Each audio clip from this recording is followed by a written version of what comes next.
So far away, Lucas, when this scandal hit, did you happen to accidentally eat any horse? I think I've eaten quite a lot of horse. Oh man, I was expecting you to say no, so I could go, don't you mean nay? Oh. Anyway, the video... Shut up! I'm a comedian, I write for a living, whatever. In 2013, Europe was rocked by a massive scandal when it emerged that countless products sold as beef were actually full of horse instead. A scandal that was epitomised by a story revealing that a lasagna supposed to contain beef was actually 100% horse. Something the company heroically tried to defend, because when life gives you horses, make lasagna, I guess. And Lucas, like, you can confirm, as someone who lived in the UK around the time of this scandal, it was the biggest story possibly that year. At least to the public. Yeah, of course it was, because we were accidentally being sold horse. And like, it was a huge story across Europe, but Americans watching might not really get what's going on, because I think it made it over to America, but like, we cannot understate how big this story was in the UK. Like, every other day, there was another product said to contain horse. And one of the things that struck me about this story is that when there was another news report about a specific product containing horse instead of beef, people would rush out to try and buy that product before it got taken off store shelves to see if they could taste the difference. Didn't it happen with like IKEA Swedish meatballs? Didn't they contain some horse? And for all the people watching this who are currently confused, I'll try to summarise the story best I can. And it would emerge many months later that the origins of the tainted beef meat came from Romania, specifically a factory that did indeed sell horse meat. And the authorities will later discover that while the meat was marked as being horse meat when it left this factory in Romania, when it passed through the hands of meat wholesalers, at some point it got marked as beef. And as you might imagine, folks at home, all the companies involved with this denied any wrongdoing whatsoever, but I believe at least one company was found to have deliberately mislabeled the meat, but you only need one company to do that. And hand it off before you end up with horse in like 500 different products. Like, I just remember the story, but it's like, how the fuck did horse end up inside like Tesco beef burgers? Yeah. It's so baffling. And I know there are people in the comments right now screaming about how many cultures around the world eat horse. And that's not the issue here. The issue here is that you were buying something labelled beef and it wasn't fucking beef. Yeah. That's the issue here. And whilst understandably the horse aspect of this story is the part that the news latched onto, it is worth noting that a number of products labelled beef, and in some cases chicken, were actually pork, which was a huge fucking deal for people who were Jewish and Muslim, because you're not allowed to eat pork in those cultures, and they were understandably all kinds of pissed off. And the worst example of this I found was some halal chicken sausages that were actually pork. But it also raised the question of how processed is the meat that some companies are allowed to sell, where you literally cannot tell if it is beef, chicken, pork, or horse? And Lucas, in that vein, before we move on, what is the cheapest, nastiest bit of processed food you have eaten? Ooh, processed food in general, that's like tough. Not just like a really bad bit. I mean, like, what is the worst bit of processed food you've eaten, or like seen somebody eat? 'Cause I think for me, like, the worst processed food are those packets of like 100 chicken slices that you get from Tesco for like 40p, and you look at it and you can read the fucking paper through this chicken.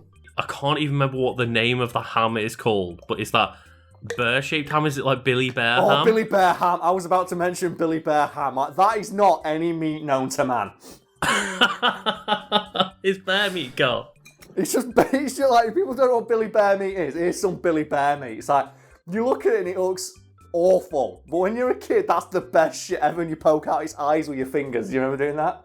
I did remember doing that, and I picked up some Billy Bear ham when I was in university because I remember how tasty it was to me as a child, and I ate it and was like, oh, no, I can't do it. So I still remember as well when I was in university. Like, one of the worst things I ever see someone eat was a mate of mine. He would go to the Tesco that was in our building, and he would buy those 99p microwavable pizzas. Do you have the little personal size ones? Oh, yeah. Like the Chicago Town ones or whatever they're called. Yeah, he would have like one of them every day. I remember once we got in drunk, after a night out, and I dared him to put butter on one and stack the other on top of it and eat it like a pizza. Oh, eat it like a sandwich. And he did, and he's like, this is the worst thing I've ever done. And before I move on, I have to mention this, because recently I've had a binge of watching those really crap diet shows. Oh, okay. And I watch Secret Eaters, and the show Secret Eaters is amazing because it is just, we hire personal investigators to follow people around who are fat and then just confront them with all the food that they eat. And one episode stuck out to me because the guy's like, I don't know why I can't lose any weight. I try. And they follow him around for a week and then confront him at the end of it with some like hidden camera footage. And they have him there stood going, yeah, like, I've eaten healthy this week. And really, have you? He goes, yeah.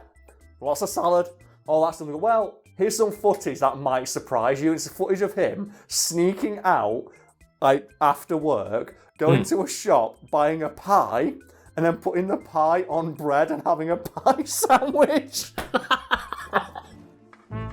Ah, the classic meat pie salad.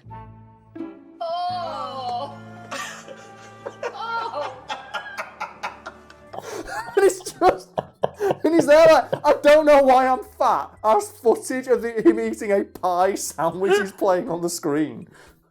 And Cole, we are laughing at the situation, Yeah, but this was a giant scandal. It was, yes, it was massive. And it's very funny now, and it was very funny at the time, just because of how absurd it was. But the actual damage done to several companies was almost incomprehensible. For example, Tesco, one of the largest superstore chains in the UK, lost $300 million worth of market value in a couple of weeks after this scandal broke, when just a couple of their own brand products were found to contain horse. And that led to some really surreal moments where you had Tesco simultaneously releasing press statements saying, we stand by the quality of our food, as you would walk into Tesco and see employees dragging all the food off the shelf and chucking it into bins. This is so Now, Carl, I need to know about a horse lasagna that you've told me about. Well, as mentioned at the start of this video, the scandal was epitomised by a singular story, and that was the story of the Findus, or Findus, beef lasagna, which was found to contain, folks at home, I shit you not, 100% horse meat. Oh, no. The lasagna, it was a horse lasagna. There was no beef in it. And the way I saw it summed up is, like, the vegetarian lasagna contains more beef than the beef one. Because at the same time, the vegetarian lasagna was found to not be vegetarian. Because they accidentally put beef and horse in that too. Oh, no. So the vegetarian lasagna had more beef in it than the beef one.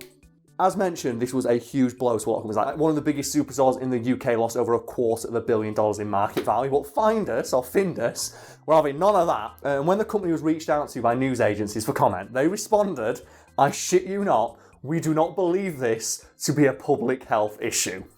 That statement is up there with that legendary comment from EA over the Battlefront 2 debacle, where it's like, we want to instill our players with a sense of pride and accomplishment by playing 45 hours to play as Darth Vader or giving us more money to get the fucking Jedi crystals or whatever the fuck it was in that game. It's like, they couldn't have missed the point any harder if they tried to take a shot at it from horseback. It's ridiculous. Because as we mentioned earlier in this video, yes, we know that people eat horse, but that wasn't the point. The point is that you are selling a product as one thing, and it's actually another thing. And it turns out that this other thing is a thing people don't like to eat. In the UK at least. And just the balls. And what makes it even funnier is that their statement of, we do not believe this to be a public health issue, was immediately undermined by them recalling every single one of these lasagnas. Because nothing says our product is safe like desperately recalling every single one available for sale. And far away, Lucas, something we alluded to during this video is the fact that this story was very funny when it was happening. But do you know what wasn't funny? Watching any British talk show around the time this scandal was happening, because fucking hell did jokes about horse get old fast. And I want to specifically call out the show Mock the Week, which for any Americans watching is a weekly comedy show where they just take a humorous swipe at the news, but they always seem to just get the worst comedians and Frankie Boyle to go on that show. Because, like, fucking hell, do they get some absolute bottom of the barrel, Z-tier, like, shitty comedians to go on that show making the most surface level jokes about the news. It's awful. Oh, God. And obviously, and Frankie Boyle, who, like, is an absolute fucking legend. And just, yeah, he got out of that business a while ago, not the week. It's like, oh, God, like, who was your, like, least favourite panellist from that show, then? And why is it Andy Parsons? I think you just answered for me. Because he was, and is, like, cripplingly unfunny. Like, his whole bit, if people don't know who this comedian is, I can do his bit now, and it is this.